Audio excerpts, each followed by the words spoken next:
When you're driving, if you've had anything to drink and you come upon a road checkpoint, they're called safety checkpoints in the state of South Carolina, remember that you have certain rights. You don't have to perform any test. As a matter of fact, when you pull up to that safety checkpoint, people will tell you you're not allowed to turn around and go in the other direction. That is not true. You are allowed to turn around. That is not probable cause to pull you over. Although I will assure you that the officers will pull you over, but a lawyer will have a certain advantage as to what was the probable cause. Once you come to the checkpoint, remember, one of the things that officers do is they're smelling the air in your car, they're smelling your breath.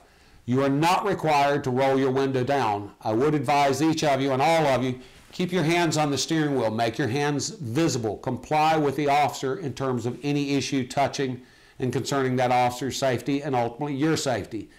But if they ask you to roll the window down, you can merely crack the window that much, hand the officer your driver's license, your registration, and your proof of insurance card. You are free to look at the other direction while the officer is talking, because one of the things they'll want to do is not only smell your breath but observe your eyes.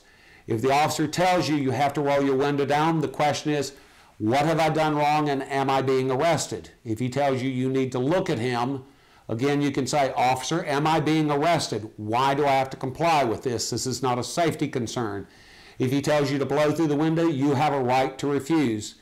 When you get out of the car, if you're requested to step out of the car, and again, they're going to have probable cause to believe that there may be more information for further investigation, you have a right to refuse to take the field sobriety test.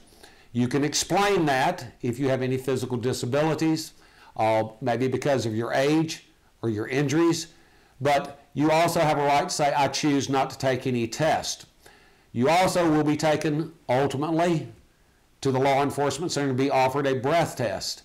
Again, you will be read your rights, and all of this, including the roadside checkpoints, are all on video, but you can respectfully and appropriately and rightfully tell the officer you refuse to take any test. That includes the breath test. If you do take the breath test and you blow under a certain reading, they have a right to ask that you take a urine test or a drug test. Again, you can refuse that. Know your rights, drive safely, and obey the law at all points and times, but in the event you're questioned, understand your rights under the Constitution. You do not have to answer any questions, and you have a right to consult with an attorney.